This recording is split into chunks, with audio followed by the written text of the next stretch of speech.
अस्सलाम वालेकुम दोस्तों, मैं हूं प्रवेश संधीला। दोस्तों, वैसे तो आप टीवी टॉक शो देखते रहते हैं। टीवी टॉक शो में जो चीज़ें होती हैं वो सेम ही होती हैं, कुछ ख़ास फ़र्क नहीं होता। दोनों तरफ से क्रॉस फायरिंग, क्रॉस बातें, हमने ये किया, आपने ये किया, आपने वो किया, एक-दूसरे पर इल्ज़ामात और कुछ भी नहीं होता। लेकिन कभी-कभी किसी-किसी टॉक शो को देखने का बड़ा मज़ा आता है, दिल करता है कि पूरा चलता रहे।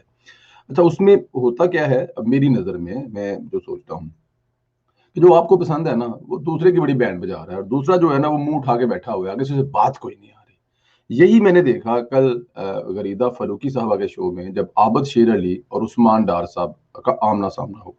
आबद शेर अली जैसे बोलते हैं ना, वो मतलब क्या बात है, बैंड बजा देते हैं। अ, मैं उनको पर्सनली जानता हूँ, मेरे वन ऑफ फेवरेट हैं। इंतहाई जिस तरह वो टीवी पे नज़र आते हैं, स्क्रीन पे नज़र आते हैं, रियल लाइफ़ में उससे ज़मीन-आसमान का फ़र्क है।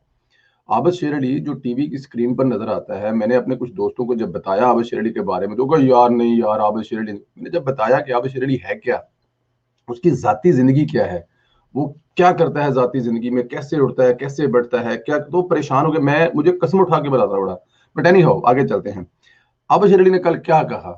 और चेहरा देखने वाला था उस्मान डार साहब का। पहले वो छोटा-सा क्लिप दिखाते हैं और उसके बाद फिर आपको इस पे बात करते हैं। अपने लीडरों ने मीडिया के ऊपर बैठ के जिस तरह उस अजीम खातून के ऊपर खिलाफ आपने बदजुबानी की, तो ये है आपका मॉरल, ये आपकी मॉरल वैल्यूज है।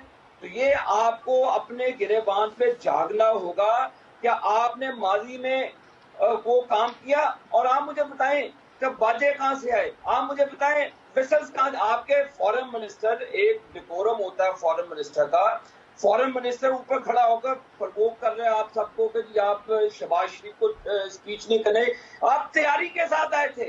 ये हमारा राइट है कि हम अपना एहतजाज रिकॉर्ड करें। ये हमारा हक है जब अवाम के पास 22 रुपए की बिजली के यूनिट जो हमारी हुकूमत में 7.5 रुपए का था, आपकी हुकूमत में 22.5 रुपए का, ये हमारा हक बनता है कि अवाम के लिए हम एहतजाज करें। आटे के थैले की कीमत जब 560 रुपए की थी, हमारे हुकूमत में 20 रुपए किलो वाले, आपने वो 1600 रुपए में किया। हमारा हक बनता पाकिस्तान की आवाम के लिए वहां पे आवाज को बुलंद करें। हमारे दौर में चीनी 55 रुपए की फी किलो थी, आपके दौर में वो चीनी 110 रुपए की किलो की हुई। हमारा हक बनता है उस आवाम में आप जैसे करप्ट माफिया को बेनकाब करे। हमारे हुकूमत में पेट्रोल सस्ता था, नदीम बाबर अरबों रुपए का टीका लगाकर पाकिस्तान की आवाम की हक तो बनता है कि आवाम के लिए पूछें कि भाई जो चीनी हम आपको 55 रुपए के दे गए थे, वो आप 115 की बेच रहे हैं। जो डॉलर 100 का दे के गए थे, वो आप 165 का आवाम को दे रहे हैं। जो आटा हम आपको दे के गए थे 580 का, वो 1600 रुपए का दे रहे हैं। बिजली का यूनिट दो जो 6-7 रुपए दे के गए थे, वो 21 रुपए दे रहे हैं। हक तो बनता है आवाम का। दोस्तों, ये वो चीजें हैं जो पीटीआई को जवाब देने के बजाय उल्टा चोर चोर चोर चोर कहना शुरू कर देते हैं। और डेफिनेट इसको अगर देखा जाए तो ये जवाब तो देना पड़ेगा। देखिए, आप कल आपने असेंबली में 2 घंटे की तकरीर सुन ली, बड़ी मेहरबानी। सुनने के बाद आपने खुद भी तो कर ली ना। अब आपकी भी तकरीर सुनी गई, आप लोगों का भी नुक्ता नजर आवाम के सामने गया और अपोजिशन का भी गया। सिलसिले को चलने दें।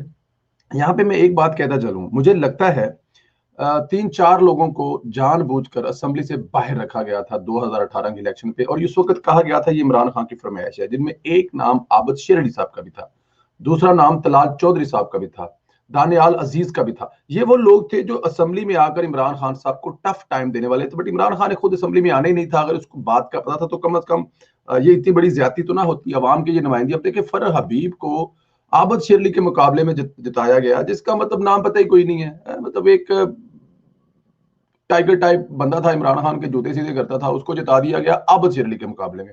और कितने वोटों से जिताया गया ये भी आपके सामने है। आबद शेर अली साहब को हम मिस करते हैं। आबद शेर अली को ये है कि वो डेफिनेट वो लंदन में मसरूफ हैं, लेकिन जिस तरह बोलते हैं इसका कोई जवाब नहीं है। जिस तरह वो बोल रहे थे, मैं उस्मान डार साहब की शक्ल देख रहा था। उस्मान डार साहब जब किसी दूसरे शो में आते हैं ना, जब सामने बैठे होते हैं तारड़ साहब, तो जरा मजे का होता है।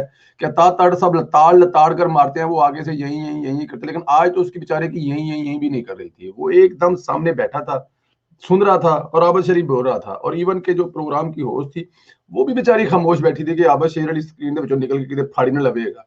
दोनों मेहमानों को भी और सबको भी यही था कि आबद शेर अली साहब माशाल्लाह जब बोलते हैं ना, तो उनकी आवाज बगैर टेलीफोन के, बगैर वीडियो के भी आवाज पहुंच जाए उनके स्टूडियो में, जिस तरह वो बोलते हैं। यही चाहिए, ये रवैया चाहिए पीएमएलएन के हर मेंबर को, हर रुकन को जब वो तशरीफ लाए। बहुत सारे तो पीएमएलएन के लोग जो है वो जाहिर है जितनी देर से ये वैसे ही इस सिस्टम और इस निज़ाम को बोल बोल के थक गए। मैं नाम नहीं लेता उनका, वो बोल बोल के थक गए कि फर्क नहीं पड़ता। लेकिन आबद शेर अली साहब की तगड़ी आवाज है, वो जब भी आते हैं एक दफा बता जाते हैं। मुझे तो कम से कम बड़ा मजा आया उस्मान डार साहब की शक्ल देखने का, जिनके मुंह से एक लफ्ज नहीं निकल रहा था। अगर आप लोगों को भी कुछ में मजा आया तो कमेंट करके जरूर बताइएगा दोस्तों। खुदा हाफिज।